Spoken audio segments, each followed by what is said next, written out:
Beyond and hello everyone, my name is Jonathon Dornbush and this is Podcast Beyond episode 618 of IGN's weekly PlayStation show where we promise at least 25% talk about PlayStation. I think we just got a knock on the door. We'll see if anyone shows up in the studio. PlayStation police. They're already gone. Someone's breaking in. Shuhei? It's Destin Legary, everyone. Hey Destin, come on into the show. It's cool. You can interrupt the beginning of Podcast Beyond, episode 618. You're just going to keep opening and shutting the door? Is he going to walk We're rolling with it. No, All right, well. We're rolling with it. Anyway, thank you so much for joining us on this episode of podcast. I'm just going to go with it. That's fine. Yeah.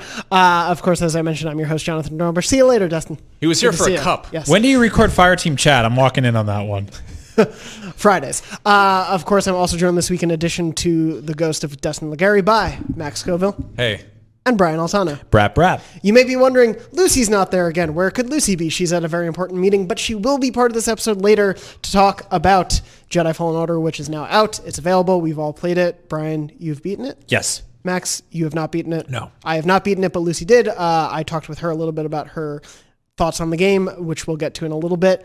But before we get into all of that, as well as some big PlayStation news, I did want to first bring up a comment of the week. We started doing this last week, and from the YouTube comments of the show or the IGN comments, we'll reach in, pull out a comment, and this one was so boisterously positive about a certain member on this panel, I couldn't not read it on the show. Scary Hours said, Brian Altano! Sir, you're the reason why I found my favorite game of all time, which is now Bloodborne. Yes. And after discovering Bloodborne, I found Dark Souls. And from Dark Souls, I came across Demon Souls, which I am absolutely addicted to. Thank you, Brian. You are a giant among men. You are better than the rest, and you should be given a hefty raise. They need to change the name from IGN to AITM. Altano is the man. And you, sir, deserve a 10 out of 10. Ain't it Tool, man? We didn't even give Bloodborne a 10 out of 10. No. But thank you. No, ain't it Tool? Cool news. Ain't it Tool, man. No, thank you very much. I think there's like a value to yelling about old, wonderful treasure games like that. Like that's a game from 2015. And still, like, I don't know, like this is always a good time of year to play it. Even though I bounced off that game like 3 times because I'm bad at games, the amount at which the two of you and Lucy as well have talked about how great that game is, I am eventually going to go back and keep pushing forward until I get past that first terrible alleyway of men. Max Scoville and I were in one of our particularly common joint funks. Sure. Where we were both that's not a weed thing, it's a depression thing. Yeah, we were both in a sort of like grumbly in one of your dad funks. Yeah, one of those bad dad funks. We were in one of our miasmas. And we started talking about Jesus It's Toast, who's an amazing Bloodborne speedrunner. I've shouted him out on the show before. I'll do it again. He took a break for some personal health reasons, but he's sort of starting to get back. And we put on one of his speed runs. I think it was one of the runs he did for Awesome Games Done Quick. And just watching that dude plow through that game, even having played it a bunch of times, and like he'll just do different runs where he's like, I'm just dual wielding, or I'm just doing like this gun or this weapon. He's like, today is flamethrower day. I'm just gonna fire spray or whatever it's called. Best. Yeah. It's crazy impressive. So shout out to him. That's Jesus It's Toast. Or Here's Toast. I always get his name screwed up. Here's Toast. Yeah. Look him up and watch his Bloodborne speedruns. So good. And also, like, I just love that. Like, if you ever want to feel really bad about something, just watch those because you'll feel like just a fat-thumbed simpleton. Yeah. He just goes in there and he'll be like casually talking, and he's like wearing, like, his character's like half naked and just wearing suspenders, and he's like just running around looking like Jack Skellington, and he's just like, flipping off of roofs and like sequence breaking and just two-hitting bosses, and you're like, okay. All right, fine. Yeah, I will also piggyback on this opportunity to, as usual, further deflect praise off of myself because I have imposter syndrome and I'm incapable of taking it, and dump more praise on Bloodborne. And also piggyback that by saying I really hope we actually get some sort of pro patch or a PlayStation 5 patch for this game. Like, I don't even want like an entire overhaul or anything like that, but just like, I don't know, tighten up the graphics on level 4 or whatever. Click the button, export the HD 4K version. Ever since you mentioned it for our PS5 wish list episode, I'm more and more on the idea of like, a Bloodborne PS5 like special edition game of the year edition thing just sounds right. Like, that just seems like such an easy additional thing to have. They should have a special edition PS5 that's just wet. Like, you just take it out of the box and it's just wet, and you're like, why is it wet? Bloodborne. Yep, and it's got the little goblin men on it, and they're like blah, blah, blah, blah, blah. Well, in addition to wet PS5s, we talk a lot about PlayStation on this show, and we're going to do that before we get into impressions about Jedi Fallen Order. And for those of you on the YouTube channel, this is where you can say the show begins in the timestamps with News Crunch.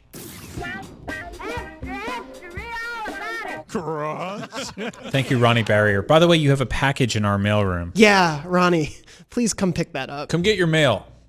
And Across the country. And then come back and work here because we miss you. Please do that. We do miss you. And Love you, Ronnie. If you too, in addition to, I don't know if Ronnie did, I think he was the one sole exception, but if you have imposter syndrome as well, be sure to check out the IGN job openings. Without further ado, moving on. Wanted to start with the biggest piece of news this week, which was definitely a PS5 patent that seems to reveal what is likely, and again, this is not officially confirmed, the final design of the PlayStation 5 controller. In recent reports for the PS5, for references worth noting, they have not named the controller. I am definitely going to call it the DualShock 5, because they're definitely going to call it the DualShock 5. But they make things so easy over there. They do. Yeah, it's like it sort of removes all the fun of like guessing what the next things will be called because we know, but at the same time, it's like kind of comforting. But they still like holding off on telling us. There was like that 6-month gap between the initial like the new generation of PlayStation, and then like it's PS5. Yep. It's like could have just said that, but yeah. Well, there was the original DualShock. Mm-hmm. Did they call it? Was it called the DualShock 2 with the PS2? That might be the exception. Because I feel like it wasn't until the. Did they call it the DualShock 3? The 3 was, yeah. Wasn't that first the 6-axis though? Yes. What if they call it the 5-axis? That's a step backwards from the 6-axis. What if they just mess What if they found out that it was the 6-axis that was screwing everything up? That could be part of the problem. Yes, that was probably. You listen to me spout a lot of nonsense, but it's not that often I get to see you just like break a little bit. There's a couple times a day where the gears in my head just jam into each other and explode. you just like stopped. Yeah. Sorry. It's going to be that kind of show. Let's talk about the controller. So yeah, the controller. Quit messing around, Jonathan. I'm trying not to. Let's talk about patents from the Japanese Patent Office website. They noted that the patent has been issued. Again, these are just illustrations. We have not seen a physical one in use. Wired, when they most recently published about the PS5, did note that they got to play with a prototype of this controller and said it largely was like the DualShock 4. And these patent drawings seem to indicate whatever this new controller is, we're going to assume these are close to the final version, are pretty much the DualShock 4. To give a quick recap, they include basically all the standard buttons you'd expect. So the directional buttons on the left, the face buttons on the right, the 2 symmetrical analog sticks at the bottom, L1, R1, L2, R2, a PlayStation button sort of at the middle top of it. Most notably, the speaker returns from the DualShock 4. The big touchpad returns, what seems to be a touchpad. We'll get to that in a little bit. People have some questions about that, as well as 2 buttons, which are basically where options and share are. Right. So assuming those are coming back as well. Notably, though, on the sort of like front back of the controller, I don't know what directions of the controller are. It's now using a USB-C plug-in, which we know is expected to be used for charging the controller. Which you can plug in correctly every single time. Yes, it's not so one or nice. the other way. So USB-C is that. wonderful. What a just a little bit of joy. Yeah. That's all. And usually the USB-C is also usually indicative of faster charging capabilities and hopefully a better charge, but we'll get to that. I already said that's all. Most notably, there's no seeming light bar on the back of the controller. The DualShock 4 introduced a light bar there, which primarily for PS4 base games, some games have used it to be a little gimmicky. Some like change based on your health meter. Some are based on the multiplayer color of your character you choose in the multiplayer game. Sometimes it changes there. But primarily, they don't really have a gameplay function. They just get reflected back at you from the screen when it goes dark for a second. Yes. And you don't really see it while you're playing. But those lights are used for PSVR games for tracking. So that seems to be a notable omission. The other sort of general thing I want to talk about is just the form factor. It pretty much seems like a PS4 DualShock, but the handles, the grip seem to be a little chunkier and more akin to an Xbox One. Mm-hmm. Are the sticks a little smaller too? They might be. There's definitely a large like circle around them. Like the sort of the area that they seem to take up at their base seems to be roughly similar, but yeah, they do seem a little smaller. Yeah, that's interesting. I mean, that's definitely not a change that I don't think anybody was like sort of screaming for is make the control stick smaller. Like generally, smaller analog sticks are not my favorite kind. They happen to show up on Nintendo stuff here and there, and I find them kind of cumbersome a lot of times. That said, I think that like there's definitely if it's not broken, don't fix it. Yeah, DualShock 4 is. Yeah, I wanted to get your guys' overall thoughts because the DualShock 4, I think, is their most acclaimed, like universally accepted. This is a really good feeling controller. Yeah, I love it. Some people definitely do still prefer Xboxes, and I would say the 360 controller usually edges it out a little bit for me. But the Xbox One controller, a lot of people love. I think the form factor of the Xbox One, people seem to like more than the like tubes of the DualShock 4. This is petty, but I don't like the idea of the Sony controller gradually becoming more like the Xbox controller. Yeah. Because they've been making this controller longer than Microsoft has, and it feels like they're sort of like, they're just like, succeeding that to be like, oh, fine, we'll make it more like yours just to please the crowd. But it's like, but I want that silhouette. To me, it's like the sort of like ultimate maturation of what was once evocative of the SNES controller. That's the original PlayStation controller is basically just like, what if SNES controller but for PlayStation? Yeah, just screw little legs. Yeah, I mean, I think that the big, obviously, divide that happens with people's preferred function of controllers is whether or not they want asymmetrical sticks or symmetrical sticks. And like, I'm luckily capable of jumping between both of those things. I know there are some people who just straight up can't go from Xbox to PS4 or vice versa. It just like totally breaks them.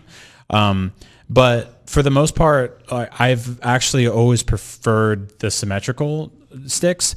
I think that like the advantage that Xbox does have is that they have multiple SKUs that scale towards people who want a little more customization and they want like those weird back paddles and stuff like that. There's nothing as funny flaps, the tappers. There's nothing as great as the Xbox One Elite controller on PS4 when it comes to like customization. There are, I haven't gotten to try, to be fair. Aren't those the Hori ones? I think Hori might make some. Astro makes a new one. I've heard good things about that. Which I really want. I don't know why I don't have that. Yeah, that one is the one I want to try. I reviewed another one, and I'm forgetting the maker of it, forgive me, but it wasn't quite there because the pads on the back of the Xbox One Elite controller more fit to where your like fingers naturally rest when you're holding it. This one for PS4, they all came down in the center, so you had to reach over into the middle of the back of the controller, and it was just a little unnatural. But for the DualShock 5, as we're calling it, and we'll continue to probably for the rest of this and next generation.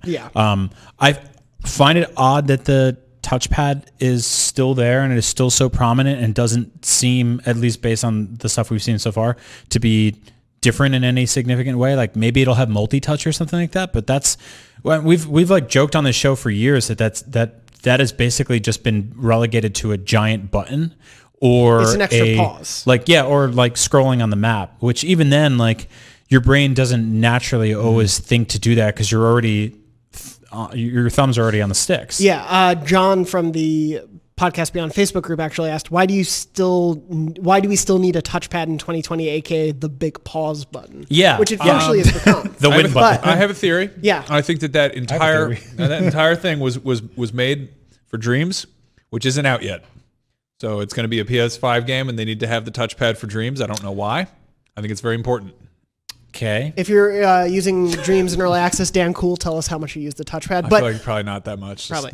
But I mean, it is backward compatibility to me is the obvious reason it's there, because this way every game that's on PS4 that's playable on PS5, the control wise, nothing has to be readapted. Right. Like when it's just playable on PS5, there has no computational need for it to be like, but where do I put this button? Which is good because if you look at like the sort of the crossplay stuff that we saw with Vita, like that was pretty uniform, but until it wasn't, there were times where it was just sort of like you had to essentially fabricate buttons on the back using the back touch screen and stuff like that. And things got a little wonky. You know what the Vita could have used instead of a back touch screen was just triggers, but also games. No, I mean, I love the Vita. The sad thing is that anytime something isn't just buttons, it makes it so much harder to like port it to remap it. Like you see this with Vita stuff, with Wii U stuff, with DS through 3DS. Like even like Tearaway to Tearaway Unfolded, the console version, they had to make a lot of changes because that game fully used the Vita. It used every piece of it. Yeah. And then it was like, now put it on a DualShock. It's also like, I mean, to fully humor the nonsense you said earlier about dreams being the exact reason why this giant thing is there. We have seen in the past sort of killer apps at launch that are designed around a specific apparatus on the system. Nintendo does this all the time. Obviously, the Mario 64 and the joystick being the first analog stick really to be fundamentally placed into every single controller at the start of a generation was a big thing, and those two went hand in hand. But we've also seen companies over time launch with features and then slowly backburner them, which I think we did see with a lot of Vita stuff. Backtouch was basically phased out after a while. Let's see, the six-axis, motion controls. 3D on the 3DS. 3D on the 3DS. Every big game on 3DS for the last 3 years of its life barely used 3D. Yep, and then there's sort of like mid-generational jumps like Wii Motion Plus, which started as a plugin and then became base as part of the default. So I think that they're future-proofing stuff. That said, we are probably heading closer and closer to a console generation that has mid-cycle upgrades, and so why not revamp everything at the same time? Like the backwards compatibility thing is something that is important, and it's obviously being baked in on day one for the PS5. But if we look at the PlayStation Pro model of like introducing a new console midway through the generation, or the fact that like if you try to pull up apps on a phone from 4 years ago, they don't work, there's obviously a sort of planned obsolescence when it comes to some of this stuff. So I wonder how much push and pull we're going to see there. Well, and it's also the other interesting thing is the other confirmed aspects of the controller we know are in there, which are, for lack of a better term, similar gimmicks, in that the haptic feedback that's more designed to make the controller simulate the feeling of different things in game, as well as the more adaptive triggers that can more precisely, like, I guess, give you fine tuning of how it is to pull back a bow. How cool would it be if like the touchpad is actually suddenly a thing that we all love and use? Yeah. Like what if like lock picking or like moving a dial is suddenly like, if you drag your thumb across the touchpad, now it's just like, okay, that's like a crappy like IBM touchpad from an old laptop, but like if there was a haptic thing that made it feel like there was a ratcheting sensation, you're like, oh, that's like a safe combination. Yeah, like locks always have those sort of like 6 pins or whatever as people are like picking a lock in the game, and you just feel through to find the weak one. You get like little bits of that in current games, but something that actually like really took advantage of that. Well, the interesting thing is I think it depends on how much the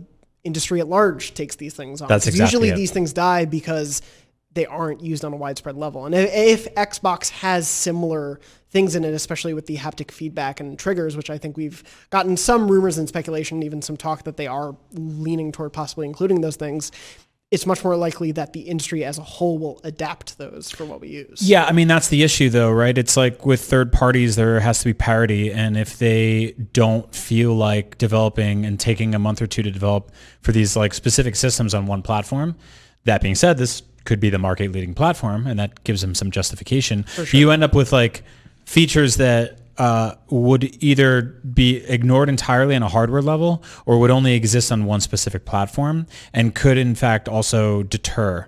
I look at stuff like Rayman Legends, which had like the Murphy touchscreen stuff. Yeah, for the and Wii U. on some systems that was like a kind of a pain in the ass, and on others it was nixed entirely.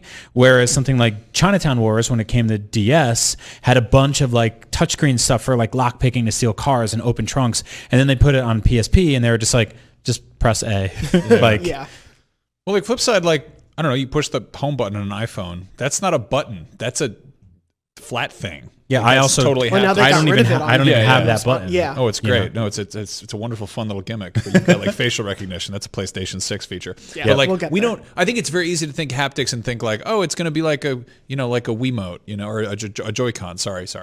But like, it's going to be kind of cool if that like does it actually say in the patent if the touchpad is still a button or if it's... Well, it's actually unclear, and I brought in a question that some people have speculated because there were like what I think are kind of fake but interesting mock-ups that people did months ago. On that note, Brian, not you, another Brian from the Facebook group, asked, Hi. Do you think they'll put a touch screen in the DualShock 5 in place of the touchpad?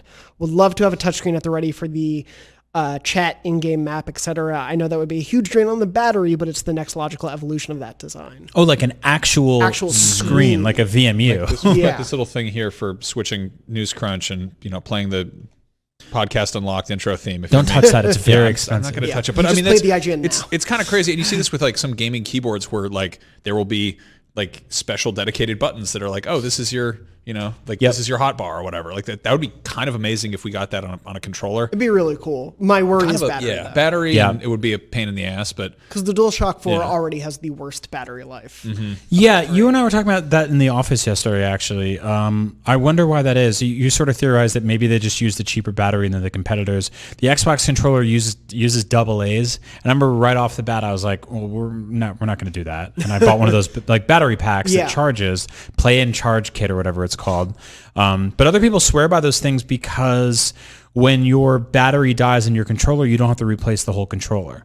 On Xbox, you can just pop in new batteries. And on PS4, you can't. Although I've never had to deal with that personally. Yeah, I don't know if you guys have. I haven't either, but at the very least, something like USB-C charging to me implies, one, faster charging, which will be great, and I don't have to just leave it like overnight, but presumably a better battery as well is being in use there. That'd be cool. The lack of light bar is really interesting for the sort of like continuity of PSVR though. Because that puts that system in a weird spot. Yeah, Chris from the Facebook group asked, didn't they confirm that PSVR is going to have continued support on PS5 since the new controller patent doesn't have the light bar? How is PSVR going to be supported with games like Astrobot, which keeps track of not just the lights on your headset, but the light on the controller? Yeah. And it's a weird... What does the legacy then of the DualShock 4? Do we continue to need those in the same way we need a PlayStation Move controller from the PS3 era? Yep. And then suddenly the PS5 supports 3 eras of controllers. Well, that's sort of the weird legacy that happens when you have like platform specific hardware functionality. It essentially kills off any future proofing whatsoever. And it's like, if we are sort of heading into an all digital, potentially streaming future, to have all of these sort of walled gardens of video games that are locked off by specific hardware features, it makes things difficult. So I think any console manufacturer in 2020 needs to look at the past and look at the future and understand that like anything that they decide has to be something that sort of works for a very long time. Because you can't just take a PSVR game and drop it on 2022's version of PlayStation Now, whatever they decide to call it or rebrand it. If it only works specifically with like now 2 generations of old hardware controllers, like a Move controller and another thing, like eventually they'll have to figure out a way to have some sort of like way where these things can communicate congruently. Yeah, like they've introduced new PlayStation Move controllers that have better battery charging capabilities and everything, but we haven't gotten a major upgrade in the controller front. But assuming they're going to keep with something like that, do they introduce a new generation of those as well that come bundled with a like PSVR DualShock, and that still has the light bar on? Yep. Like, do you need that to play? Like, somebody got really mad at me in the comments for talking about the original PlayStation VR controllers, which use USB micro instead of USB mini or vice versa. Yeah. And like, I think that there are people who just got like that. The new controllers came out like a year after PlayStation VR. I'll back you up on that, by the way. Not only did that happen, but also there was a massive shortage of Move controllers when the original PSVR SKU launched, making it next to impossible to actually go into a store and purchase brand new ones because they were all, from what we heard, boxed up from the previous generation. In shortage, and also a lot of their batteries had exploded because they were like literally 7 or 8 years old. And so what I did was I had one, I don't know why, because I have like just relics of old. I have a drawer full of just like vintage video game controllers and one of those like weird prepper dad things to be like, someday we'll need these. And I went on GameStop and I purchased a used one basically the second we found out that was what that system was going to use, and we had like heard rumblings of shortages. I think I bought a set of them used, and so I have one PlayStation Move controllers where the ball is like bright white because I'd never used it, and another one I bought probably from like a chain smoking alcoholic psychopath on GameStop's website that was like deep deep beige. And so I have these two controllers that are like different things. I don't even Yeah. know if PSVR can see them well. Good cop and bad cop. Yeah, exactly. And so eventually they did reissue newer versions of that with a different USB, a different charger. We have different sets of those in the office, and it's actually really funny because depending on who uses what PSVR headset, it's like, do you have a USB micro? No, I have a USB mini. Okay, I can't charge these right now. No, I think their assumption with PSVR, which wasn't exactly the smoothest rollout for something, was that people just had boxes of old Move controllers sitting around because you couldn't walk into a retail store during that time. I think they had boxes of PS Move controllers sitting around. Everyone else must also. Yeah, no, they were like, we got to get rid of these somehow. Let's invent a VR headset to go with them. Yeah, I mean, it was kind of a running joke that this flagship new futuristic video game hat couldn't work unless you use stuff from a generation prior. Ago, It's very strange, and it does pose a lot of questions. And obviously, the patents don't confirm the official final design, which we probably won't see for another few months. I assume that's something we might see at the launch reveal event that we're all hypothesizing is February. So if that's the case, we probably will have a better idea then. But it does raise a lot of questions about the backward compatibility nature of this. But it doesn't shock me that the DualShock 5 patent looks a hell of a lot like the DualShock 4. Yeah. And I don't think that's bad. No, and the good news is the PlayStation 4 was a tremendous success. Yes. So if we do need to run out and buy a bunch of old DualShock 4s, I mean, like they literally made a rose gold one like 2 weeks ago. There's a clear one. Like there's I saw like Slick Deals had a sale for the clear one for like $30 or $40 the other day. You'll be able to get them. This was a hit. The Move was not. So if you need a DualShock 4, if it's not compatible with PlayStation 5 games on the whole, but you need it for PSVR, you can probably find one pretty easily. But obviously we'll find out a lot more on the DualShock 5, whatever its name is. I assume the name will come in a month in an article, and then we'll get the reveal event and see what it looks like. Orbis. I'll take Orbis. I hope it's the Boomerang. Bring back the Boomerang. If they sold a special edition Boomerang, people would buy it. Dude, they did that I mean, obviously people have nostalgia for it, but they did the Duke controller for Xbox, which is like this big gargantuan horrible thing that people love because they used it. The Boomerang never came out. That was like a E3 prototype thing, right? Yeah, or TGS. It was so hated that they were like, all right, we're just gonna put the 6-axis, put some motion in it. If they actually released the Boomerang, people would there'd be so many weirdos all excited. Oh God, I'm excited about it. I would get one of those, especially if it had Horrible motion controls for driving games and said vroom vroom vroom. Or you put feet on it, and it could be the baby's legs from Death Stranding. Ooh, there you go. Lots of bad ideas. Whatever the Boomerang you want it to be, it can be with the power of the PlayStation 3. Moving on from that, a couple other pieces of quick news. Wanted to briefly mention Blair Witch, which was formerly an Xbox One console exclusive, is coming to PS4 on December 3rd when all platforms, but I believe it's also on PC, get an update to the game that essentially allows you to customize your buddy, the good pup in that game who's with you the whole time, which for all that I've heard of that game is the best part of that. Yeah. So if you want a customizable pup, play that game. That's a really weird thing to add to your horror game. Yeah. You know? Of all the things to add to Blair Witch. Yeah, that's dog dress up. I played that game. That's it's not great. Yeah. It's interesting. The setting is really cool. It definitely mimics that feeling of being completely disoriented and lost in the woods. But ultimately, I think that I played that game because it was free on Game Pass one day, and that made it. And the same reason people defend Cloverfield Paradox, where they're like, it just showed up on my TV and I didn't have to leave the house. Great, didn't cost me anything. I think that paying full retail price for this game on PS4 is, unless you're totally starved for survival horror stuff.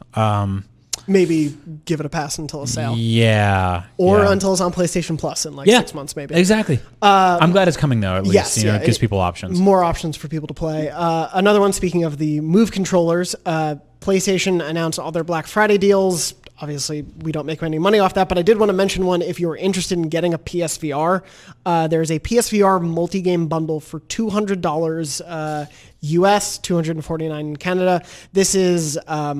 doesn't have Move controllers, but what it does have is a PSVR headset, PlayStation camera, and 5 PSVR games, which includes Astrobot Rescue Mission, Skyrim VR, RE7 Biohazard, which you can play out of VR as well, Everybody's Golf VR, and the PlayStation VR World bundle, which was the intro to. Holy crap! That's Cool. Yeah, and That's amazing. Great, yeah. So that's for 200 US MSRP. It comes with all of those games? All of those games. That's normally a $300 bundle. So you're saving $100 and you're getting those 5 games. Astrobot and RE7, I think, are worth that alone. Oh my God, yeah. But that bundle is huge. If you want a PSVR bundle with Move controllers, and I'm mostly mentioning this because we all like PSVR a lot, and it sells well during the holidays, so we hope if you're interested, pick it up during these sales.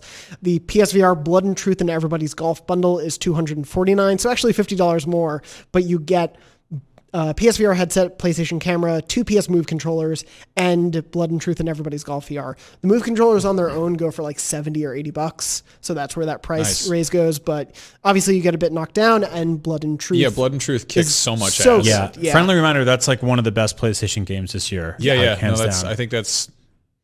I actually that's on- forgot it came out this year. Yeah, That's it's been on that my kind of top year. 10 list. It's on Oh, mine yeah. too, yeah. Yeah. And also during the holidays, Black Friday sales, PlayStation Plus will be 25% off. So renew your PlayStation Plus then. Briefly wanted to Mine mention just that- automatically did that, and I'm not sure how I feel about that. don't A worry. Christmas miracle. Wanted to mention something not directly related to PlayStation news necessarily, but someone who has a long history with PlayStation. Amy Hennig, of course, first famous for, why can't I think of that franchise's name? Uncharted. No, the one before it that she worked on. ActRaiser? Is it ActRaiser? Did she work on ActRaiser? There's a game series she worked on. I'm gonna look it up. Why can't I? Michael Jordan, Chaos in the Windy City. That was it. There Yeah, you go. She wrote The Wind. Anyway, of course, Uncharted I think she did actually work on that. Really? Yeah. Uncharted 2 director Amy Hennig announced a new partnership where she is forming a new interactive division, they're calling it, at Skydance Media. Skydance are the producers of the newer Star Trek reboots, Jack Ryan, Terminator, and the Mission Impossible movies. So she will be creating and heading a new interactive division along with her producing partner, Julian Beek, to, quote, create inviting and innovate experiences that Skydance is known for in features and television. So they might do some adaptations. But essentially, the other quote that Skydance Media gave is, quote, the interactive media landscape is continually changing, and Amy and Julian are creative and visionary leaders of this evolution. Together, we will create within this new sphere the same type of event-level entertainment experiences that Skydance is known for in features and television. So they never really mention games. They talk about interactive entertainment, immersive stories through technology, things of that nature, but they never say games, which makes me think Telltale-like experiences, Or VR-like or experiences. VR, yeah. or things like Erica, which came out earlier this year during Gamescom, Right. which was a live-action sort of choose-your-own-adventure experience. It sounds like those are the types of things they're working on. Yeah. They literally just shipped a very poor Terminator game like a week ago. Yeah, Terminator Resistance? Yeah. It completely came and went. The timing was odd because it was 2 weeks after the movie already had bombed in theaters. I don't know what you do with all that. I hope that there's. I would like to see the world of like video game movie adaptations return in some way that aren't just like kind of like shoddy mobile games and like quick cash-ins or just like sort of like VR excursions that exist like in a mall somewhere for a weekend. I would like something that's a little more fleshed out. And having understand that- someone who has a knack for story like Yeah. Amy makes a lot of sense for that. Yeah, totally. She totally gets it. So I'm really excited to see what comes from all that. Yeah, it's interesting to me because it is something like, obviously Amy was working at Visceral Games when that shut down and the EA Star Wars project that was there, Ragtag, was canceled. But She also very publicly bounced off of Uncharted 4 after creative differences. Yeah. The game, by the way, I was thinking of was Legacy of Kain, Soul Reaver, and Soul Reaver 2. Yep. But yes, she also worked on Michael Jordan, Chaos in the Windy City. Correct. I feel like she was obviously in a position after especially the EA stuff of, I want to pick the project I want to work on. I don't think Amy was necessarily hard up for job opportunities. Like most people in this industry probably wanted to have her talent involved in their studio, I would have assumed. So this feels like a choice born out of her creative interests, rather than maybe something Skydance was fully investing in already. Like maybe this was sort of a joint agreement they came to, but I'm very curious to see what they do. Yeah, I think she just kind of got a bad hand over the last few years. It was sort of just like a string of tremendously cool opportunities that didn't entirely pan out. I had a teacher in art school in college who was he was a comic book illustrator, and he did covers for DC and Marvel, and he like notoriously told the class like several times, none of my covers have gone to print.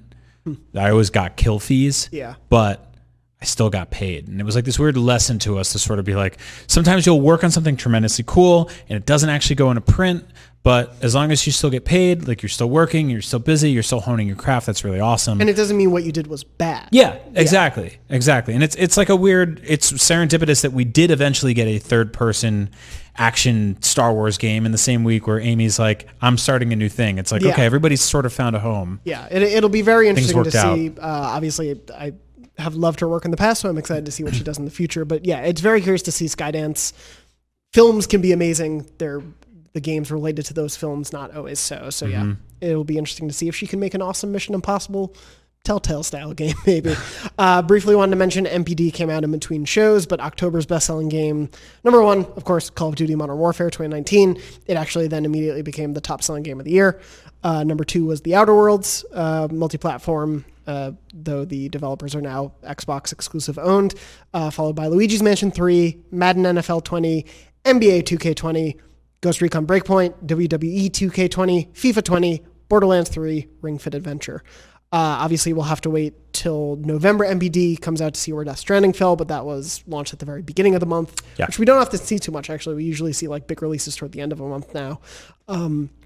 Excuse me. So it'll be curious to see where it lands there, but it was charting really well on Amazon when we looked around launch. On Amazon, and then from I think ancillary sales from other territories, it's been doing well. Yeah. MPD is North American based, but yeah, it'll be curious to see. I'm interested to see what the legs on that game. What month 2 looks like. Don't make a joke. The baby legs from the boomerang. That's pretty abysmal for Ghost Recon. Like Ghost Recon kind of, and that was why we had talked about, I guess, a couple weeks ago, or maybe even last week. Time is irrelevant anymore, but of the nature that Ubisoft delayed a lot of their games to give them the time that was right, and they pretty were openly like, yeah, Breakpoint didn't succeed like we thought it would, despite Wildlands being such a success, and they were kind of like, because Wildlands was such a success, and the way we let it be a success for 2 years, people were not clamoring for a new game. Yeah, and we just misjudged that. No, that's definitely a tough balance. I think people just really stuck with the first game for a long time. The first one was one of those games where if you had asked me like, how well do you think this game would sell, I'd be like, I'll do okay. And it was like, oh, that's one of the best-selling games that year, and went on to be a monumental success. That's also like the sequel is their Ubisoft Studios flagship game this year that isn't like Just Dance. You know, like their hardcore gaming flagship. Everything else got pushed to next year and then got pushed even further after this one underperformed. So that's nuts, yeah. Yeah. I feel like they also, like the first one came out, was it like a little bit prior to Breath of the Wild? Yeah. Like it came out in this weird sort of blind spot of this, there wasn't much to play. And this one was like, it came out alongside Call of Duty. Yeah. And I feel like the first one definitely, or, Wildlands, whatever, was like the people who, walk into GameSpot like, you got a new Call of Duty? I was like, no. What about that? Close enough. It's like it's definitely that I want to shoot tactical. stuff. Yeah. What do I? Yeah. 4 military dudes on that box. It's Exactly. Probably, it's interesting thing to see. To go up alongside a Call of Duty game is like, Ubisoft's had a lot of up years, and then this year's been a bit of a downturn. I'm very curious to see how they rebound next year, because they do have a lot of big games in development, and then assuredly, the long rumored next Assassin's Creed for next year, possibly, that we're all guessing as a launch title for next gen. They love launch titles. I was going to say they are at the launch of everything with some support. Even Apple Arcade, they're like, here's a Rayman. Apple Arcade, Stadia was a big thing for them. They put up a blog post today of like, we're committed and continue to with Stadia because we did Project Steam a year ago, stream. So like, this is a thing for us. So Ubisoft had a misfire, but it's not the end of them. So next year we've got Watch Dogs 3, Gods and Monsters, new Rainbow Six Quarantine, and then whatever else hasn't been announced yet. And then some Assassin's Creed thing, maybe? We assume. Yeah, there wasn't one this year, so common sense would dictate next year. Prince of Persia?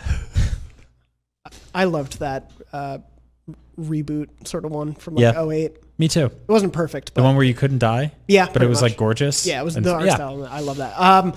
Before we get on to Jedi Fallen Order, because I do want to devote a lot of time to that, very briefly, just wanted to mention a big report from Kotaku that came up earlier this week, I believe. EA is reportedly overhauling Anthem with help from its other developers. In a report from Kotaku, Sources claim that BioWare has been working on some kind of overhaul for Anthem, which has struggled since launch earlier this year. I'm reading from Matt Kimmer, reporter story on IGN. The project is being referred to by some as Anthem 2.0 or Anthem Next, according to those sources.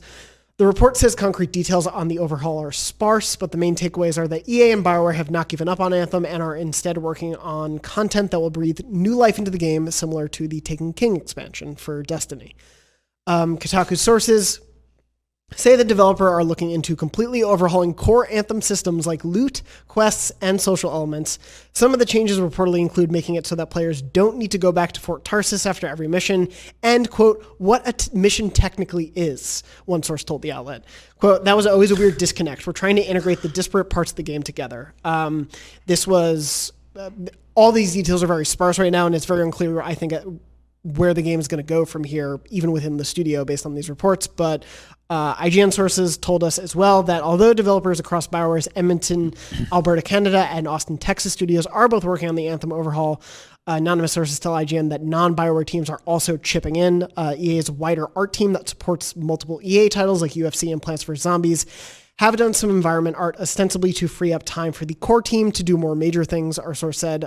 They said it was, quote, unusual for them to support BioWare since, like EA, DICE, and Respawn, BioWare have dedicated art teams. Wow. Regardless of what's currently going on with Anthem getting support from other EA studios to focus on this, doesn't seem like they're going to let sort of the failure first few months of Anthem dictate the future of it, what that future looks like, especially with next gen on the horizon. You have to assume they'd want Anthem 2.0 to be something that's on next gen. Yeah, I mean, I think they originally discussed that franchise as being like a 10-year long thing, right? Like they wanted it to have a long tail. And then they kind of cribbed Destiny's notes in a lot of ways. Yeah, and then we got to E3 this year and they barely mentioned it. EA had an entire play day or whatever they call it, and there was almost no talk of Anthem. I think one of the only ways to really rescue that thing is to completely relaunch it as sort of a free-to-play thing and get people in. Like, I notice a lot of sort of stuff where people will get a console and they'll go into the sort of free section on the store and they'll grab a bunch of games and then just totally fall in love with them. That's like the best way to get people in to sort of be like, okay, well, what's the barrier of entry here? 0? Okay. Fine, I'll give it a try. Yeah. And if you want to kick money into it, you can later on. EA doesn't have a ton of good faith with the gaming audience anyway, and I feel like this was just a colossal disaster. Yeah. But yeah, like, I mean, I think the nuts and bolts of that game, like the flying feels good, like the world is gorgeous, but at the same time it is like, hey, here's Iron Man meets Avatar, copying Destiny structure. And it's like, it feels very much like it was grown in a lab to be like, how do we make a thing that people will play? I mean, switching it to free to play would probably go a long way. Yeah. If they are going to copy Destiny. And very clearly, like some of those quotes about them being like what the missions actually even like are structured, and going back to Fort Tarsis. When you go to Fort Tarsis, the game is in first person and it's more a standard BioWare game. When you're out in the world, like you said, it's Avatar meets Iron Man. And it's definitely the best, like the closest to an Iron Man game we've gotten, a good one in forever. I did think that reversal made a lot more sense. Like Destiny is first person when you're out in the world and third person when you're walking around. So I guess it's like a social space you can see your avatar. But as far as like it being a role playing thing goes, with Anthem it actually makes sense because you're like, when you get in the vehicle, suddenly you're seeing the whole vehicle, and it's like. But they did feel like two different parts, like two different games. Yeah, it was a weird thing. Also, I mean, BioWare people like it because it's a compelling story and sensual romance options. And they were like, no, we have none of those things. Go out there and kill a bunch of dinosaurs. And maybe Anthem 2.0 can add in romance. Can let you kiss the anthem.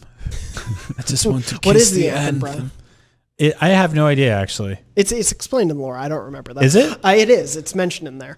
Who could possibly know, really? There's no one. Yeah. It's a shame.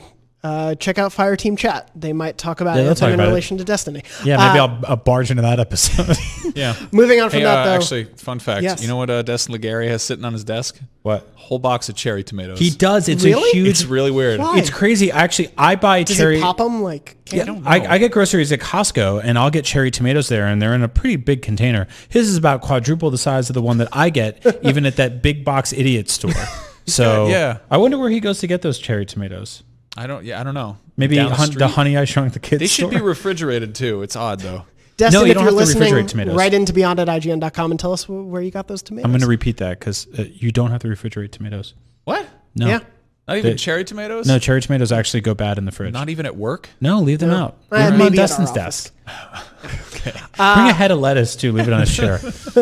Moving on to a game that I don't think has any cherry tomatoes in it, but does have a lot of fun. Star Wars Jedi Fallen Order is out and now available. You at home are playing it. I asked for questions in the Facebook Beyond group, which is facebook.com/groups/podcastbeyond. We have all played it on the panel. I'm going to quickly throw to my conversation with Lucy O'Brien because we talked about her opinions on the game as well. Lucy, after weeks of absence, has it been weeks, or did you? I feel like it's been a couple of weeks. There was. I've made at least 2 fake lower third names for you, and I've been very impressed with both of them. Thank you very much. Yeah, you're a pun master. Well thank done. you. I try. That's all I have fun to do here. No, of course I've brought you in because we're going to be discussing the new Cats trailer. For the next 47 minutes. Cool. I'm really happy with that. In Perfect. fact, if I could just change my job, Yeah. to just talking about Cats. that movie, I'd be happy. Perfect. And why don't we do that right now? No, of course. Perfect. You are the pun master. We're actually going, of course, to be hearing your thoughts about Star Wars Jedi Fallen Order since you can't join us during the scheduled Beyond recording because schedules are crazy here at the end of the year. So thankfully, Absolutely bananas. we were able to carve out some time because you've beaten the game. I have, yes. And as the same with the rest of the conversation, we're not going to go into like any story spoilers that are not at least like prominent in the marketing. I think that sort of is fair game for us. And anything that we feel is there's a couple collectible things we will make it clear we're not going to talk about before saying like spoiler warning. But since you've beaten it now, I haven't. I think I'm a little over halfway through. Just what are your general thoughts about the game? I think it's great. I had such a great time with it. It's definitely one of the best AAA games of the year. Yeah. I think that it was almost amazing. Yeah. I think it was let down overall by a little bit a lack of polish. It's quite janky. Yeah. And that really is apparent when you're playing through some of its platforming sections, which are plentiful, so you do tend to notice it fairly frequently. But, you know, that aside, for the most part, I think it's a great, like, rollicking Star Wars adventure. Yes, I used that word. I said it out loud. I didn't just write it down. I actually said it. It's quite visceral, if I may. It's quite visceral. Obviously, people will hear a little bit of my thoughts later on it too, but I agree with you on the whole of, I think, like, in spite of some of its jank, it still, like, shines through because the parts that do work are so good. Yeah. I was curious on your side of it, like, how big of a Star Wars fan are you in general? Obviously, it's hard not to, like, have some knowledge of Star Wars at this point, but, like, what sort of fan background do you come I'm from? a Star Wars fan. I'm not a massive Star Wars fan, but, you know, I've seen the original trilogy multiple times and I love the new trilogy, and like everyone sort of felt very lukewarm on the prequels. But beyond that, you know, I haven't really dug into much lore, so I'm not like a super like Brian Altano style Star Wars fan. But, you know, I love the movies. I love the characters. I love the stories, and I think what this game does so well is that it really manages to capture that sort of sense of stakes, but also sense of fun. Yes, that Star Wars does so well. Like, and a lot of that is because it marries a great story, great characters, with this kind of Souls-inspired gameplay loop. So, you know, you do feel like every encounter, like, you have to put thought into it, and like if you die, that matters in this game. Even a simple fight against like a small spider or a giant rat can still knock you out if you're not careful. Totally, and especially when they attack in numbers. Like, you know, it's so, I get so disappointed in myself when I get killed by a swarm of spiders, because it's just like, oh, come on, it's just a spider. I am better than this. But going a little bit back to the story, because you were mentioning, I think it does a pretty great job of like a tonal balance, which is what Star Wars is. Like, inherently to me, when I think of Star Wars, there are like the very serious operatic, like soap opera hero's journey, you know, story beats to it. And then there are also adorable, silly, crazy, weird aliens running around. Totally. And I think this game marries them very well in terms of like there are these cute, adorable, or gross monsters on the world, but then also I'm really invested in Cal and the crew of the ship's story. Yes. And Cal, like, I was sort of initially just a bit like, oh, what is this? You know, what is this guy? He seems very kind of white bread sort of thing. Yeah. And when I say that, I just mean he doesn't seem particularly interesting. Yeah. But you know, he really flourished for me throughout the game, and in the end, I was really drawn to him. And of course, you mentioned the crew, and I think they're wonderful. And in particular, his mentor, Sarah. She is so good. She is so good. And she in my mind, actually gets the more complex and narratively satisfying story arc in the game. And I think that was a real surprise for me and did actually kind of go off the beaten hero's journey track, and I really liked that. Oh, yeah. I think that performance, too, and I believe, I'm going to look up the actress's name because I don't want to get it wrong, but I believe it's Deborah Wilson. It is Deborah Wilson from memory. Wilson, yeah, she did a wonderful job. She continues to kill it. Like, she's been in a series of games recently where she's just nailing it. It's definitely one of my favorite performances in a game this year. And it's one of those things where, like, we talk a lot about, like, it's a great story for a game. I think, like, the performances in this are just, like, really good performances. And everything really shines through. And it's very clever and funny what it needs to be. Totally. And it's got some, like, there's some really great moments of just, like, visual gags. Like, with the Stormtroopers, of course. Like, the Stormtroopers are just so perfect. Like, with their little quips. Yeah. You know, and just, they're really played up to comedic effect. There's some great, like, the shouts in this game that the enemies do are some of my favorite in a while. Like, whether it's there's the heavier troopers, I forget their name, but the ones who essentially have, like, the batons, the stun batons. Like the assault troopers, I think. If you kill a standard stormtrooper, they'll be like, we didn't need him anyway, or things like that. They're just so cruel to one another. Like, oh no, why did that happen? Like, they acknowledge that they're grunts, which I love. I really appreciate it. And I love and we can get into the combat a little bit, the, like, scale of it, because we were like, it's easier to take on a small spider than it is the larger spider enemy that you can fight. But even with, human-sized enemies, there's a wide range, whether it comes to a standard trooper who is just shooting their blaster at you. And man, there are a few things that's satisfying this year in a game, like some of Control's gameplay for me is, but the ability to perfectly time block one of their blasts back at them is just so good every time. Like, I always wait for them. And I'll do this all day. Like, it's the Captain America, I can do this all day sort of thing. It's just so great. But I love that variety. How did you, as someone who has a bigger love than I do in experience with the Souls, Dark Souls games, Bloodborne, how do you feel this combat measured up to those systems? Because it's obviously influenced by those, but how do you think it stands on its own? I think that the combat for the most part is really satisfying. I think it totally nails the feeling of wielding a lightsaber, which is so crucial for a Star Wars game. In comparison to the Souls games, it is a little less precise, which does matter on higher difficulties and can get a little frustrating because it's like, come on, like, that wasn't my fault.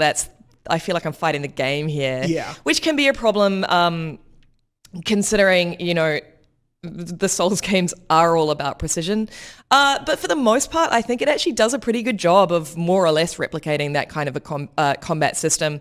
I started on Master and then, like, just played the rest on Jedi Knight, which is like the normal difficulty. And I still found that, especially boss encounters were genuinely challenging. Yeah, I think there's still a challenge even at that normal level. And I really liked that because, again, it gives that sense of high stakes, and that's so important. And I felt there was one guy near the end of the game. I won't tell you anything about him, but there was one guy who was just giving me so much grief, and I was like, okay, I'm just gonna keep going and just keep going. And I finally I did it. And again, like Souls games and the best Souls encounters, you really have to do everything very precisely and very much plan exactly what you're going to do, in sort of against what their attacks are. Yeah. That's a really clumsy way of explaining what is essentially like a really elegant system. But, you have to think about every encounter. And in the end, like, I sort of switched things up with this guy and decided to try a different tactic, and it worked. And I got that same exhilaration you get from defeating a really big, difficult Souls boss. And that was amazing. It was just so exhilarating. And I think that for the most part, like, the game does very well with that. Yeah, I think it really captures those elements very well, from even the smaller scale battles to the larger boss battles. And like, there is a lightsaber fight with an enemy we've seen in a bunch of trailers, so it's not spoiling that, but you do fight obviously someone else with a lightsaber.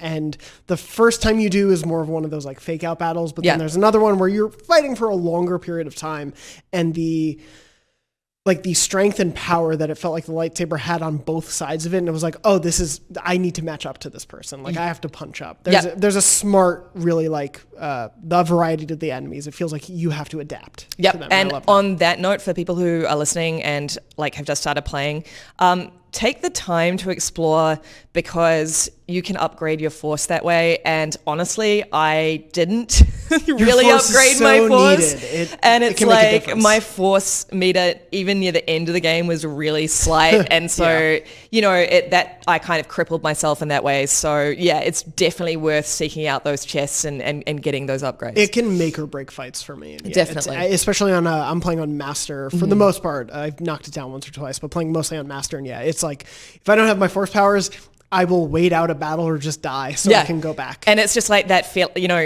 like when you're like, okay, I know I could just use push right now to be perfect for slow down. And then you press the button, it's like, bam, bam, bam, because your force meter is empty. Yeah. Yeah, I had that way too much. That'd be a very funny goof in one of the movies if one of them is just like, no, my it makes that noise. That bam, bam, bam, bam. But speaking of the exploration and stuff, let's sort of wrap up with that, because I do think there are really great elements of it, but I do also think that's where the jank. problem, the jank and the problems with the game most shine through. Yeah. I love the setup of the like Metroidvania style come back and explore things. Yep. So I think that setup works very well, but it on a like mechanical level doesn't always shine through. And I know you felt sort of similar. Yeah, I mean, for me, it was less about general exploration and more about the sort of the Uncharted style cinematic sequences that rely very much on just you kind of pressing a button to get from one spot to the next. Yeah. And in Uncharted, there's a sort of snap-on effect that means that, because these sequences shouldn't really, in my mind, be about precision. They should be more about the spectacle. And I'm talking about like when you're, say, sliding down an ice slide. Those are my least favorite parts. And then you like, you spin off and then you got a wall run and then you got to jump onto a rope and all this sort of thing. Like really, you're sort of meant to feel a sense of breathless, like, wow, that was so much fun. I can't believe I just did that. But instead the game will punish you if you slide ever so slightly to the left or ever so slightly to the right. And again, if you miss a very precise rope swing, you fall down and that whole sequence is kind of interrupted. Like the momentum is totally ruined. Yeah. And I don't think that's really what the devs were going for with those sequences. And I found them so frustrating. And like by the end, I remember there was this one ledge where it required me something was wrong with the ledge. It was like glitching or something because I was sort of falling through it. And I was meant to like do a kind of a leap to the end. And like, it just didn't work. Yeah. And I ended up doing it like sort of 8 times. And like, I couldn't even get my experience back because I was already on the slide. Oh, no, and I've I couldn't hold down the button in order to get my experience back. Yeah. So I was just sliding past it. And every time I was like, oh, damn you, stupid janky game. There goes my force powers. Yeah. But it was frustrating. It just felt like it just needed a little bit more polish. Yeah. And, for a game that relies so much on platforming, that would have gone a long way. And in my mind, like, that's what would have accelerated it from what essentially is almost an amazing game to an actually amazing game. Yeah, it's the game as a whole demands sort of a precision from the player, but the way it measures your platforming it's almost requiring too much precision. But it's precision that you can't actually anticipate until you know the route that you need to be going down. So for example, you need to know that you need to turn left at this point in the slide and not right, but you don't know that until you fail. And it's just like, that's not satisfying. The controls a little, he'll veer off course. Yeah. It's like, oh, well, great. Yeah. I also was running into a funny thing where you end up being able to pull ropes to you and running. But if you are jumping essentially and pull the rope in midair, but your feet hit the ground again, it negates you grabbing the rope. And so there was one rope I had to try 7 or 8 times because he just kept falling off it. And it wasn't because I missed the jump. It was just because that timing, that weird thing wasn't anticipated. And so it just kind of set you off. And I agree with you. It's the biggest thing is it ruins the momentum of what should be an empowering like platforming absolutely section. And I know that this might sound petty, like these complaints, but my thing is that there were enough of them scattered throughout the game that it did affect my overall experience. Yeah, there's a few in each world. Yeah, and it was just a shame because like everything else works so well. It's so great. And it was just the one thing that let it down. But again, you know, it is a small complaint against a much larger great game, and yeah, it's definitely a game of the year for sure. Oh yeah, it's definitely up there for me as well. And it's one of those things. You and I said this yesterday when we were talking about the game. You can sense the amazing sequel in this game. Totally, it's definitely it's got that Assassin's Creed to Assassin's Creed 2 to you know the like it really feels like the beginning of something great. Like the foundation is there, and the fact that this foundation is so good, so good, it means where they can go from here is just going to be so fun. Yeah. But yeah, overall, we really liked this game. Really liked it. Yeah, I'm super excited. This was like a nice, pleasant. This is kind of the biggest game to end the year. Like this is the last big game, and it's nice to have something that both surprised us and really like satisfied a lot of high expectations in a lot of ways. Yep. So thank you, Lucy, for joining me. Thank you so much. I'm just going to go watch the Cats trailer again. Have fun. I will go do that. We'll do a breakdown on next week's episode Sounds if you want great. for like 2 hours or so. Cool. Perfect. And Jonathan, I'll throw back to you a couple hours in the future. Good luck. Thank you so much, Lucy, for those opinions of Star Wars Jedi Fallen Order. I do remember them from 2 hours earlier today. I do want to talk, though, how you both are feeling about the game. I wanted to start out the discussion, though. Ansamana from the group said, just please don't spoil it. We are going to stay away from like story-defining spoilers of the game. Obviously, we're going to talk about some of the mechanics, the worlds. Pretty much anything that's been within preview and trailer purview is, I think, how we kind of stick to. Yeah, I will say stay off of YouTube until you're done with this game because there are like some relentlessly spoilery thumbnails. Oh, interesting. That just like it just sucks. It just like shows just key conflicts and moments and characters, and you're like, what? I didn't know the main boss of this game was Wicket the Ewok. Yeah. Qui-Gon dies? What the hell?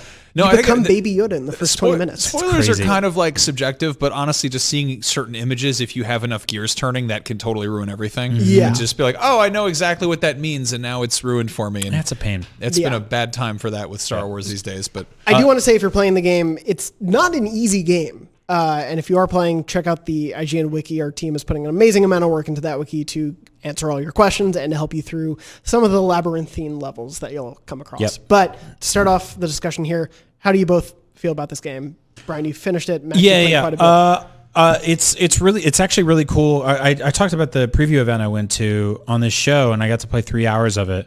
And I was like, this feels like it might be my game of the year, and it's really shaping up to be something. And you always have to caveat that with like, but the developers could totally drop the ball, and they didn't. Like is this your game of the year? Yeah, absolutely. Cool. And it's like, and what about Shenmue 3? That's not out yet. Yeah, well, we have not played that. We have not played it. Just for reference. Don't give up hope yet. It could always be Shenmue. I'm sorry. Go ahead. Things could turn around. It might be Shenmue 3 in the 0 hour of this weekend. Yeah. No, why would you do that? You're summoning Shenmue 3 fans on me now. I just really wanted you to have a terrible year. Yeah, great. Thanks a lot. Thanks for pooping on my weekend. The thing about this game that everybody has like sort of documented by now is that it's essentially this like comfort food kit bashing of a bunch of pre-established systems in other games.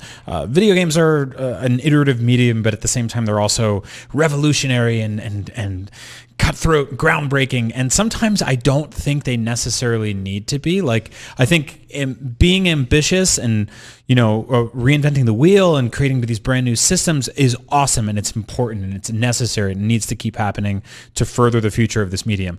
That said, I think sometimes if you take a bunch of that works, you put it together, and you put it in a Star Wars like wrapper, and it kicks ass, and that coincides with this sort of lack of Star Wars games we've had for a very long time. It's sort of this perfect storm, and the final product is this really excellent package that I think I've put like 24, 25 hours into now. If more games decided, what if we combine Metroid with Uncharted and Tomb Raider and a universe people love? Yeah, keep doing that. Yeah, that's not a bad thing. Throw in a little Zelda, a little Prince of Persia, and then like a little bit of Dark Souls, and it's like, yeah, you have something there. Yeah. I do think it's interesting that this game has difficulty options. We spent a significant portion of, I believe it was this year. The arguments are so tired that it's hard to reflect. That was a Sekiro conversation. Yeah, that was Which this year. About whether or not you should or shouldn't have difficulty options in games. And I think one of the things that I maintained was like, if FromSoft wants to ship their games without those options, that's entirely their prerogative. If the game sells well, then that is the ultimate message. If the sales are dying and they're like, we have to find a way to boost these, then sure, add them. Star Wars Jedi Fallen Order just kind of quietly crept in and was just like, well, we have a Soulsborne style game with difficulty options. They didn't make a big deal about it. They didn't say like, here's our answer to the debate. They just put them there. Mm-hmm. And if you want to pump up the difficulty, go for it. If you're getting your butt kicked on a boss and you want to drop it down and keep exploring, go for it. The game doesn't ding you in any meaningful way. It does kind of neg you in the menu a little bit. It does, I felt like the description of Jedi Knight was like, oh, you never played an action game before? I guess try this one. Yeah. Even though that's the normal mode. But yeah, I think they're well balanced. Yeah, I totally agree. But the game itself is exactly really what I had hoped it would pan out to be, which was sort of like this year's version of something that we didn't get this year. We didn't get a God of War, a Tomb Raider, or an Uncharted this year. We did get Sekiro, which is awesome because that gave me my Soulsborne itch. But this game basically took all of these great systems and gave me this world that I really enjoyed exploring. One of my gripes about this game is it does have some technical issues. Yeah. Playing on PS4 Pro, I did see some texture pop in. There was a couple times where like I was terrified that the game would hard crash, like it would stutter. There's definitely some issues there. There's obviously some of the loading tunnels, which are like, you'll see Cal and BD1, who is like my favorite video game. BD1 is amazing. Oh my God, he's like one of my favorite sidekicks in video game history ever. So also like in my top 3 Star Wars droids. Yeah. But they go through a lot of those tunnels, which are very clearly loading new environments. But they're interesting. Like I think those will go away next gen. Yeah. But I will say, I think we had said this before air, those are like a dime a dozen in games this generation. I think these are my favorite because they are so much is happening as you're moving through the tunnel. They're pretty dynamic. Like BD1 is animated very fun as he moves through all the spaces. There will sometimes be creatures that pop in and flow out, and it feels a little bit more like, okay, at least there's something going on. Yeah, I love the lightsaber combat in this game. The more you upgrade certain things, I'm going to stay away from spoilers, but it gets a lot more sort of manic and modular in terms of like chaining and combining a bunch of different moves. And I was happy to find out that those actually translate over to traversal as well. Like force pulling certain things towards you after wall running and chaining them into this, and this turns into this like really interesting experience that you don't get in Tomb Raider and Uncharted because those games don't have magical mystical powers. It's also like this, it's got this endlessly customizable lightsaber that amounts to very little because you don't actually really see much of it in the game. It's so small. But you know in your head that you have like, something. Like Red Dead Redemption customization for guns where you're like, you want the pearl-handled finish on your revolver and the tassel, and you're like, I don't see it. But I like changing. Yeah, I know it's there. Fine, So speaking of that, Johnny from the Facebook group asked, what color would your lightsaber be if you were a Jedi? So one, what is your lightsaber color in the game that you've been playing, and what would you want your real life lightsaber? I immediately went to green. So did I. Yeah, green is good. One of my biggest issues with Star Wars is that there are only like canonically like 4 colors of lightsabers. Yeah. Which is horse apples that was dictated by Lucas in Attack of the Clones, where that could be any color of the rainbow. Instead, there's like 3 colors and then Mace Windu. Yeah. I would like a yellow lightsaber, like Plo Koon had in Jedi Power Battles, but which since has been swept from retcon. Or I read that this is, correct me if I'm wrong, because you guys know Star Wars better than I do by a mile. This is canonically in the new like canon, not EU, the first time a canonically orange lightsaber has been included in this new like official canon. Yeah. Which is kind of crazy. Yeah, it's nuts. And that's a pre-order bonus, unfortunately. Yeah. That's one of the few like... What? Yeah, there's not microtransactions in this game, but they did obviously have to do some pre-order thing. And I actually asked PR about that, and I didn't get an answer back on whether or not those will be released to the general public at some point. 3 months down the line, they probably just aren't allowed to say. Yeah, I mean, we should reiterate this is an EA Star Wars game that shipped without any multiplayer or any microtransactions or anything of that. This is Respawn's storytelling vision through and through. This is their 4th game this generation. Since the studio was founded. Yeah, since the studio was founded, and their 4th game that has above like an 83 or 84 on Metacritic. And the 4th game that has wall running. Yeah. Yeah. They love wall running. They do. I think in order to get into Respawn's like as a job there, you have to wall run. You have to try out a wall. you have to do not it, parkour. Yeah. Max, how have you been enjoying the game? Oh God, I love it so much. It's so good. Yeah, no, I mean it's exactly what I wanted. It's bits and pieces of things I already liked. It is. I mean, you mentioned all the things that it's reminiscent of, but it totally does have some Soulsborne guts in there. Yeah, for sure. You know, partially the difficulty, but also sort of the structure and like unlocking shortcuts, which is cool. I've been playing on little tiny baby mode because I'm a coward, but also because I'd rather journalist. Yeah. No, I'd rather get frustrated by Bloodborne. Like I want to when I'm being a Jedi, I want to feel like a badass. Like I want to just run in there and just mess stuff up. And the part that's fun for me is all the puzzles and traversal and just exploration. So yeah, the sense of like world building and the way it's crafted is so fun to explore. To piggyback on that, I think a lot of the difficulty in the Soulsborne games works and is kind of married to the kind of inherent fear that you have turning a corner in that game. There's a lot of like really scary stuff in Dark Souls and Bloodborne. Like it's horror themed and horror inspired, right? Like you turn the corner and there's this like nightmare monster you have to kill, like some giant horse beast skeleton. Whereas Fallen Order has like, it has some creepy enemies, but like big spiders and stuff, which are just flat out gross, but not a lot of like, oh, that is a horrifying thing that's going to kill me. There's stuff that kicks your ass. Like I like Bloodborne because it is deeply upsetting and depressing. Star Wars, this is already in the dark times. It's already very upsetting, but I don't need to see this teenage Padawan get killed by a scout trooper with a tonfa. Like I don't need that. I'm like, I know it's already. And it does straddle the line to me, like tonally, and I said this when I spoke to Lucy, of like telling a serious story, because at the end of the day, there are like soap operatic hero's journey aspects of Star Wars, of course, but there are also the weird, silly creatures and world design, and I feel like this game gets both of those. Such a good balance. Like just even on Bogano, which is the first world you go to when you can start exploring worlds, and just, are they called... Bogdoys or whatever, the like little scampering guys running around. Yep. Bunnies. The basically bunnies versus Bogdos, which are these giant salamander guys that are. There's so also great. Like there's a creature in the periphery on that planet that you can't reach that just exists there. Yeah. He's just this like gigantic like whale lizard slug thing that just like yawns and every now and then will stick his head in a hole and like. Have you noticed that? I haven't. No. He's off to the side. I spent 20 minutes jumping off different ledges to see if I could get to him. Yeah, I was like, I want to meet him or kill him. Yeah. This is obviously this game takes place after Revenge of the Sith. Yes. After Order 66 happens, and I think that's like a really cool place to tell a story. I feel like it's a really explored area in Star Wars, and I'm usually kind of burnt out on like all the stuff that happened in the margins or on the prequels. There's like so many shows about that. But this is like the deepest into like the unexplored territory. Yeah, it's like this and Solo that exist in that time frame. Yeah, it's pretty far into like the almost New Hope era, and so you have a lot of like.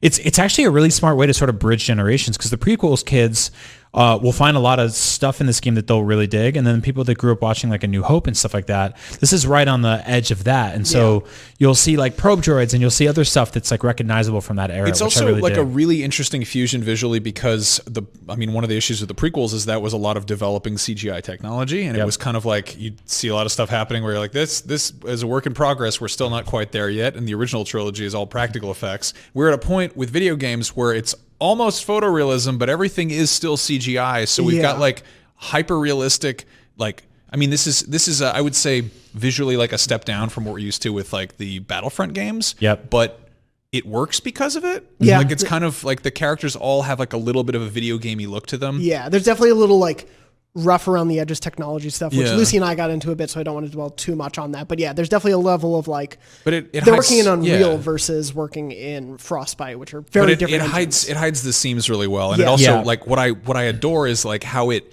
cherry picks different parts of like the canon. Like it really does a wonderful job of connecting the two trilogies. Yeah, a really good job. Sorry, I was going to say like the fact that you see vehicles from both trilogies kind of interacting with each other, and the fact that the whole thing sort of opens and on droids, on a junkyard planet, and you're like, oh, okay, so like here's the things we're used to looking shiny and clean, looking dirty, and here's the things we're used to looking dirty, looking shiny and clean. Yeah. It's a good way of putting it. Speaking of all the story elements of it, John asked, do you think Cal's as a protagonist fits in well as a post-Order 66 Jedi. Following up from last week's discussion of maybe not having Aloy as the main Horizon protagonist, can you see them leaving Cal behind in the future, maybe exploring the Sith side or having a well-known Jedi in the lead, cough, Obi-Wan, cough. And I wanted to talk about this largely because they have... And this is a thing I've harped on a lot just because I think it's really interesting that they did this from the start. They've called it always Star Wars Jedi : Fallen Order. And that clearly dictates to me Star Wars Jedi is a brand they want to continue. Yeah, this will be a franchise for This sure. is Star Wars Arkham. Yeah. Without spoiling anything, and I'm not there, do we feel like it makes sense to continue Cal's story in certain ways, like the characters that we see here? No, or he's Jedi? killed by Wicket the Ewok in the final chat. Of No, course. Well, that's not does it true. make sense to try like different Jedi stories? Do we think like an anthology-like series could work? Yes and no. Like, the weird thing that's happening is right now within the same week we got The Mandalorian and we got Fallen Order, and both of those things exist at the tail end of a trilogy after a massive battle has caused a destruction of a significant group of people. In one, it's the Jedi at the tail end of Order 66, and at the other, it's the Empire at the tail end of Return of the Jedi. And these characters that are established in both of these stories happening concurrently, but in different timelines, are essentially never seen or heard from again in the films later on, which makes it interesting because it implies that if there's any importance with these characters, they are eventually either killed off or forced into hiding in some way, or the galaxy's huge and you just don't pay attention to them anymore. A galaxy should be pretty big. It should, but what if it was just about 6 people in one family for 45 years? Chewbacca and Yoda went to college together. What if Darth Vader made C-3PO? Yeah. All these questions answered and more in the prequels. What if Darth Maul was friends with Han Solo's girlfriend? And he called her. Yeah. Anyway. Is he the one who's appeared in the most things? Because he's also in both animated series, Darth Maul. Darth Maul? He's like in... I mean, other than He's in a lot of stuff. No, it's Wicket the Ewok is in Wicket the the most Ewok, of things. course, Yeah, he's in excuse 2 me. Ewok films and Return of the Jedi. That's more than any other Star Wars character. It's actually him and another Ewok are dressed up trying to sneak into a movie in a Darth Vader costume. That's how Darth Vader was invented. I'd watch that movie. Everybody knows that. Wanted to quickly also from the group, Jamal asked, I'm going to bleep myself, why the F did they not put a fast travel option for Star Wars Jedi Fallen Order? And So you could unlock the elevators. Yes, this is a game very much built around unlocking shortcuts as you progress through levels, labyrinthine tunnels that go all throughout different planets, and essentially encouraging you to backtrack once you get new powers so you can explore. Yeah. I think that's the reason fast travel is not included in terms of like encouraging you to explore every nook and cranny, but it would be nice. I think it would have been cool if they had an exploration thing. Like it's still a charming thing to me, but I can absolutely see myself getting frustrated if I'm trying to like go back and do things. It would have been nice if like later on they were like, hey, here's Jedi teleportation or whatever. It's fast travel, you know? Yeah, I don't think it's as like egregious as the way they sort of like walled off fast travel in Horizon for the first few hours until you unlocked it. It feels more like you're in bed and you're thirsty and you don't want to walk into the kitchen to get a glass of water. You're like, it's just far enough where it's a pain in the ass. I didn't find it that frustrating, but there was definitely a few times on 1 or 2 planets where the Metroid Prime map system, which was usually my friend as a guy who grew up playing those games, got pretty like cumbersome with the amount of sort of like ups and downs. Yeah. And like elevators of where they go and where they end. The up and down system of like different levels and it being this obviously hologram-esque. The design of it is smart, but it's not always the most useful to actually get through a level. Yep. If they're not going to do fast travel, I think a cool thing for like a world like this would just be sort of like an OnStar, like just a map quest type thing where there's like a visual arrow guiding you. Yeah. I was Like surprised there a wasn't line something through like the that. thing. Like, Yeah. I don't know. Or even like in the, Jedi prayer fire bonfire pits or whatever. If there was just an option of like return to ship. Like Yeah. That would not be even like not even to have people like jumping all around the map, but just an instant return to ship, because a lot of the missions funnel into your crew, which is awesome, being like, hey, come back and hang out and check your holo table for further instructions or whatever. And then you have to do that long sort of arduous return back. Yeah. And speaking of your ship, keep going back to it. Keep checking things throughout the world. You can... Because Wicket the Ewok might be waiting for you there. Wicket the Ewok might be ready to kill you. But overall, obviously, we've really enjoyed this game. I think there's a lot more to talk about. We're unfortunately a little short on time. Damn it. So we'll talk in the future. To bookend this really quick, Yes. there is a side mission that you should do where BD1 scans things in the game and you can bring seeds back to your ship and grow them into little trees. And one of those trees, we don't know yet, could grow cherry tomatoes. Destin, let us know if it has cherry tomatoes. It will grow, Wicket the Ewok. No, I'm very curious to hear more from you at home. If you've been playing it, write in to beyond@ign.com. Let us know how you're feeling about it. This is, I think, a game as we go into the end of the year. We'll be talking about a lot for end of year discussions. Overall, just where this franchise goes in the future.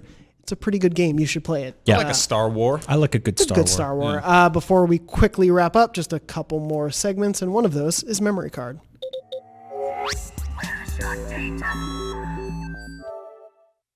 It did work. I think it did work. I'm going to bring up the memory card in particular that I want to read this week. But of course, memory card is our weekly segment where we read letters from you, the viewers and listeners at home, of your wacky, weird, happy, fun, sad, whatever memories from your PlayStation life. You write in to beyond@ign.com with the subject line memory card. We read those on the show. I forgot to star this one, so if you guys wouldn't mind again, please, vamping for me for 30 seconds. Want to talk about Wicket the Ewok? Sure. He's pretty cool, huh? I think he's great. Can we talk about that weird like energy bar that he takes from Leia in Return of the Jedi? Oh yeah, that Luna bar. It is a little he Luna bites bar. it. It was like. Yeah, it's weird because I know he eats well because he has like devices that trap things all over the place. It's odd because I had like a healthy breakfast this morning. I was walking to work down Market Street in San Francisco, and there was a woman there with a cart, and she was giving out Cliff Bars. And it was like dark chocolate sea salt with almonds. And I was like, you got me. So I took it. I have a feeling Wicket had a very similar day where he woke up, he ate one of those like weird mousses that they catch in that bag. I almost guarantee he got violently ill after that. Like I love that Princess Leia's like, hey, here's a Luna bar I had in my hat. Do you want it? And he's like, I've only ever had meat in my life and maybe berries and like live, Oh no, he's eating fish. people. Yeah, no, people. That's meat. That's what I meant by that. Ben wrote into beyond@ign.com with memory card. Ben, who has actually written in before, and originally said he was going to write this in about 3 months ago, but he did, so he's kept up his promise. Ben wrote in and said he had a follow-up to his previous emails and attached a picture of his child in an adorable Halloween costume. We'll get to that in a second. But he had a Kingdom Hearts memory card. So here it is. I moved around a lot between the ages of 11 and 16, and it caused me to have a pretty bad anxiety disorder. It got to the point where I was having panic attacks and had a real difficulty going to public places, especially school. When I was 16, my family moved to New Hampshire, and we decided that I would take a year of homeschooling before going back. Now I've been playing games since I was 3, and they've always been the perfect way for me to calm down and take my mind off of my anxiety. Naturally, when my mom told me that the 2 kids, brothers from church, were going to start coming over once a week so that I had some interaction with people my age, I knew just what we'd be doing. It wasn't long before John, Jesse, and I became quick friends over our weekly gaming sessions of Mario Party, Time Splitters 2, Call of Duty, and Guitar Hero. While multiplayer games were great, I also couldn't wait to show them some of the single-player games I was going through, handing off the controller to rotate players. When I happened upon Kingdom Hearts and watched the opening cinematic, I had to share it because it was one of the most beautiful and stunning visuals I had seen in a game at the time. And as a 7-year-old, or however old I was when that happened, I get that. Little did I know that the theme of friendship would be so prevalent in the series. While I shared updates about the game with my new friends, I will never forget staying up late and finishing it on my own. And the impact of that ending in a time when I felt disconnected and isolated the most, video games had helped me forge friendships and hold on to them, and something about that final boss fight and closing cinematics connected with me in a way that no video game has since. 12 years later, Jesse was the best man at my wedding, and John was a groomsman, and I'm still playing the newest Call of Duty with Jesse on PS4. I've also managed to get my anxiety in check. I regularly get in front of a class of college students to teach English, and I've actually been flying out of state to conduct interviews for my doctoral research on video games and education, of course. Holy crap. Wow. Sorry that turned into a lengthy email. As I said before, I appreciate all you do with Beyond and showing the power of video games through storytelling. Feel free to take this one or leave it. Wanted to take it. Just thought I'd share. Please send my thanks and well wishes to the Beyond crew as well as MVC, but they're not here except for Brian. So tell them, I guess. Okay. I'll let them know. Oh, and final quick note. My wife and I are expecting our first child in April, and I had to laugh. So forgive me about the saying it was your child in a Halloween costume. And I had to laugh when my sister got us a, quote, player 3 has entered the game onesie. I immediately thought of Brian saying nobody plays 3-player multiplayer games a few months ago. Isn't that great to be just like that relative that's just like, actually, yes, yeah. When people mean well? Anyway, thank you so much, Ben, for writing with that memory. If you have a memory you'd like to share in the segment, write in to beyond@ign.com with the subject line memory card, and we'll read those on the show to come. Who was the child? I think he might have accidentally written first. I have to go back to his original email, and unless you guys want to vamp, Did for he a few just more minutes, attach like that. a random picture of a kid to it? You guys vamp more about Star Wars Universe. So anyway, I think that if you can eat a like barbecued adult man, you can eat a Luna bar or whatever. What if he's got like peanut allergies? I want to ask about, did he ever wear a green hoodie? Wicked? Yeah, because they made an action figure that comes with like an alternate hoodie. Instead of that like little nasty brown one, he's got really? like a little green hooded sweatshirt. It looks like a Frodo hoodie, like a little elvish, you know. But like it's just an action, and I don't know if that's from one of the Ewok adventure films because it's been a cool minute since I watched those. Oh, interesting. Yeah, They're not on Disney Plus. Yeah, because so they're I don't not know how I'm canon. gonna watch them. it was his nephew. There we go. I found the original Wicked? email. The kid Oh, in the yeah, photo yeah. in the costume. It's That's a very right. adorable photo. It was his nephew. Anyway, thank you so much for writing with that question. Just to quickly wrap up the show, Max, Alex asked, what's in Max's pocket? Whole bunch of cherry tomatoes I stole off of Destin's desk. All right. No, do I have any? Oh, actually, wait, hold Anything? on. What do we got? We got I got these glasses because I'm getting old. Yeah. Wearing these glasses a little bit here and there. I look like Stabbing yourself in the eye with them. Stabbed yourself. yeah, with them. because I couldn't see because I wasn't wearing the glasses. I like them. Yeah, I don't know. Like I should probably wear these when I'm staring at a screen all day, but I don't want to do that thing because I also just got a haircut. I don't want people to be like, "Hey, what's up with the new new look." glasses?" Yeah. Ideally, they would just not recognize me at all, like Superman cartoons trained us to believe. Sadly, I recognize you, and I think it all looks good, I don't think I have anything else cool in my pockets. except for the cherry tomatoes. No, I had to go through airport security before I came in here. That's fair. Yeah, I thought it was a plane, but it's actually It's just a studio. Thank you so much for asking what's in Max's pocket. Maybe we'll find out next week. Who knows? Anyway, that was Podcast Beyond episode 618. Thank you all so much for listening and watching to this episode. Beyond is normally live every Wednesday at 3 p.m. Pacific when we're not kicking over cans at beyond.ign.com, youtube.com/IGNBeyond, and the podcast services around the world. That can was full of cherry tomatoes. They're all over the place. Will you stop? We'll clean it up after. We'll get Lucy to do it. She wasn't here. Of course, when we're not recording the show, we are also on IGN.com, youtube.com/IGN, making a bunch of fun videos and articles and wonderful things for all of you at home to watch, listen, and read. So please check all of that out. It keeps these literal lights on. Sometimes they're not on. Sometimes it's your they're not. fault because Yes. you didn't watch enough. Read of the our- articles. Read our videos. Power us with the love. Anything else you guys want to quickly shout out that you're working on? No, just if you're using social media or Twitter and stuff like that, just tweet at Destin Legary and say, hey, I'd love a big handful or two of those delicious, plump cherry tomatoes. That's a very good point. But also, go check out the article we did on the silliest Star Wars games. We wrote a feature about like all of the goofiest and funniest and weirdest Star Wars games, including that weird Lucas learning one about Jar Jar's journey, which is like a Newgrounds dress-up sim for I give it 4-year-olds. 9 out of 10 cherry tomatoes. Also, Brian has a new record going up this Friday. Oh, yeah, that's does, right. yeah. I should have led with that. Dumbass. Yeah, I have a new album coming out on Friday. It's called Revangelion, so go listen to that. It's going to be free on every major streaming platform. Based on the hit anime Yeah. that I Naruto? spent years trying to get you to watch, and you finally watched Good and you made job. an album. You did it. I'm going to be putting out a Bloodborne t-shirt probably. I think you should. Yeah. I'm going to be making IGN the musical. It's coming eventually. I like That's it. all I Making a got. Kingdom Hearts cherry tomato pot pie. It's going to be really disgusting. You can at Destin Legary at DESTINLEGARIE with all of your cherry tomato comments. Don't even say anything. Just send him the highest res photo of cherry tomatoes you can find on the internet. Please do that. And please, just be like, did you lose these? Do you need more of these? please do that. And if you want to find us on Twitter, don't add us in those tweets. Don't let him on to this. Yeah, at all. don't, no. But you can find us on Twitter. I'm at JM Dornbush. Max is at Max Scoville, and Brian is at Agent Bizzle, and Lucy is at Lucy O'Brien. Again, this has been Podcast Beyond.